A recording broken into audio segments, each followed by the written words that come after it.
We're on. Okay, perfect. This is our group meeting, November 15th for the Infinity Squadron. My personal take on this week's discussion was that I think that leaders dramatically influence culture with their behavior. It reminds me of the saying that like negativity spreads. It's almost like a cancer or like a flu, that it affects everyone else in the organization as well. I think that trustworthiness and credibility builds trust in the culture, which can lead to the positive culture. And on the contrast, if you cannot trust your manager, it fosters a negative culture. Fear also fosters negative workplaces, which leads to less productivity. I think employees want to be heard and engaged and have an impact. And leaders are examples and the role models and directly impact what culture organization's going to have.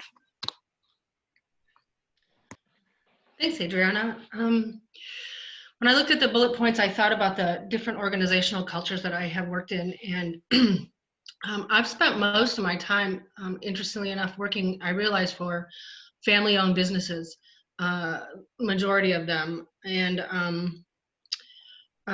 they seem to have their own kind of unique culture. Honestly, there's I think a little bit more room for personal interaction.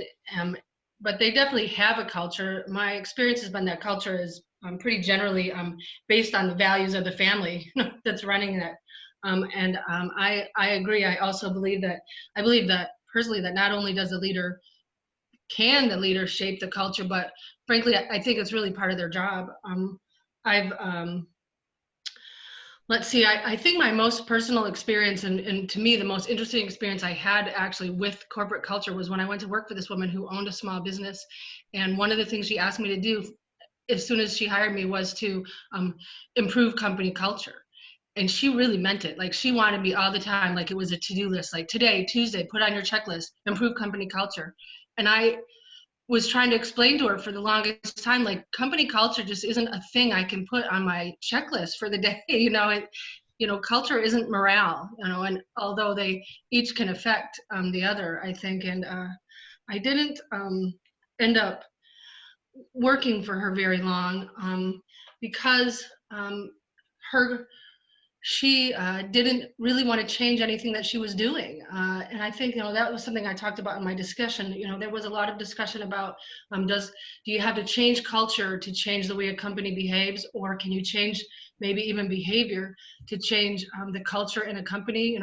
I think that was the most interesting part of the conversation for me this week, how that cultural change happens. And I honestly, from my experience, think that the company culture has to be set by the tone of the leader and the beliefs and values. I mean, that has to be by the leader. But if there isn't action behind it, then it's mute. If the company culture says we believe in people, but we don't do anything to believe, to show that, then it's kind of a moot point. So I guess that's about all I have. Thanks. Thank you, Cheryl. I thought, yeah, that's really interesting how it's just kind of like to-do lists, like, oh, change the culture, because that's not really how the culture works. I thought it was kind of funny how this week we're talking about organizational culture, because in the other class I'm taking, I just spent the whole week writing a research paper on organizational culture. So I've been doing a lot of research on that. Which leads me to say that, yes, I do think that leaders impact the culture a lot.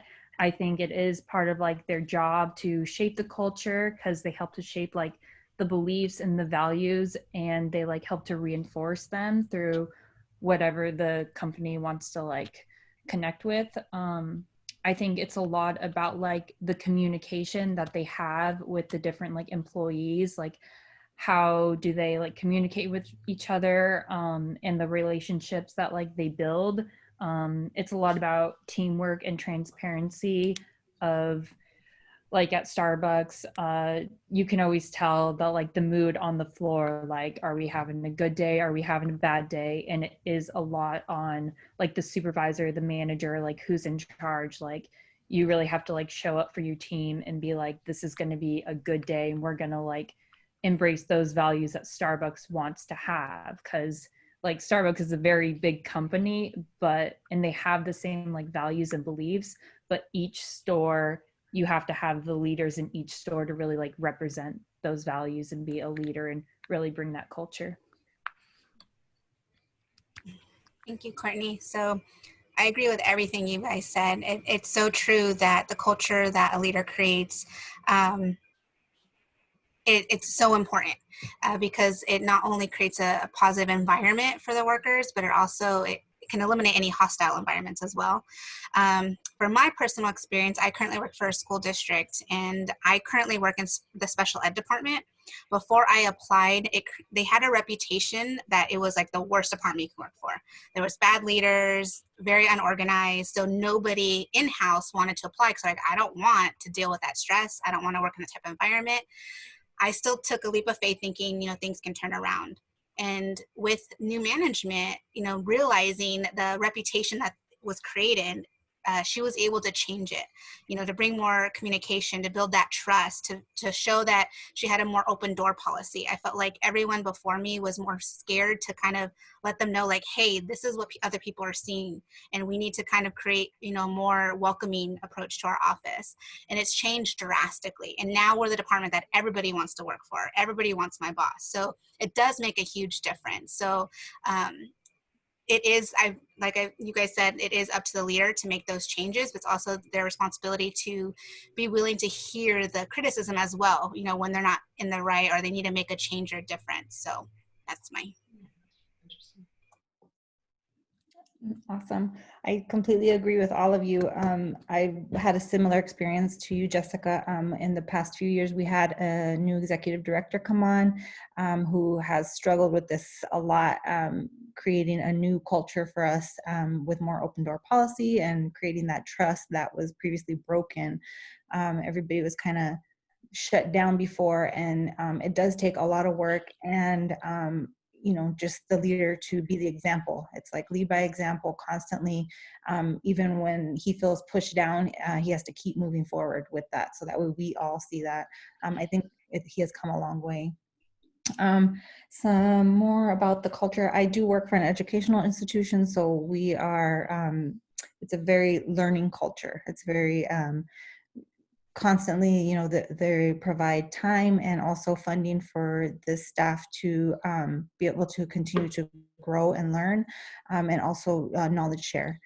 So once we do these trainings, then there's a lot of work groups that happen to share these kind of things, whether it be directly related to your job role or to culture or diversity, anything like that. Anything that we can share with each other to kind of build stronger relationships. So we have a little bit of time for more discussion. Does anybody have any other examples? Maybe it's, has anyone ever experienced starting a positive culture and it going the opposite? It goes bad when it was really, really good. Like, does anyone have any examples of maybe that type of situation?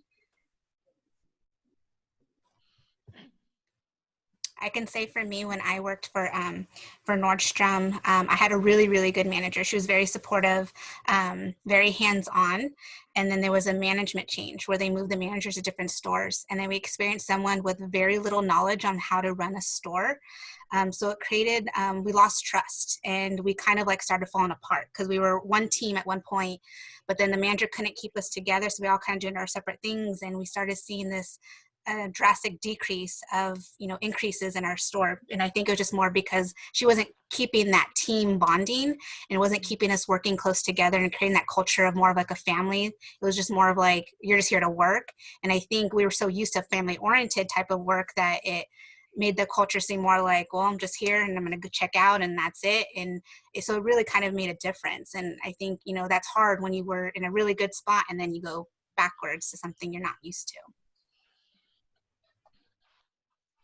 I think that's really interesting. A couple of years ago, we had this guy. I started a new company actually at the same time that they hired like a new director of operations. He was supposed to be in charge of like everything, and he was really like all feel good. Like we're a family, we're a group. What can I do to support you? He'd have all these meetings and like be out in front of like all this feel good stuff. And I think just in light of everything we talked about, especially when we talk about like different forms of power. And even like what Jessica was just talking about, though, how there was that sense of family. Like previously, it was based on like someone that had a lot of leadership or had a lot of knowledge, and like this guy was like the best friend everybody had, but he turned out to honestly, I mean, probably me, be like so incompetent in the knowledge base and the working base that after some time nobody really cared if he was friendly or nice or anything because we couldn't get our jobs done. He wasn't providing us the support around that. So interestingly, I think that to me what I'm taking away from the discussion, which I appreciate, is that like a culture just isn't all like like we're best friends, I love you. It's really multifaceted, especially like when you're trying to get a job done. Work, I think continual work, and everybody has to buy into that culture in order for it to continue to work. Yeah, I can say too, it's not my personal experience, but my coworker's experience. She had a boss. They worked really well. He was really friendly, really nice, but she didn't realize until after he left and how incompetent he was. So kind of like how Cheryl said, like, they were so good at being friends, but she realized, but he wasn't really doing the job he was doing. She thought he was doing other things with other departments, but then once he left and she started working with him, like, he never told us to do that. Or she did that, he didn't do that, whatever. So you really realize, like she was saying, like sometimes it can't always just be about like that family and friend, because you're missing out on the important things of getting the job done too. So that's, another thing. Interesting. Yeah, I feel like a lot of work, they like to be like, oh, we're all like a family here. And I'm like, I got my family at home. Like, let's be nice to each other, but this is work. Job done.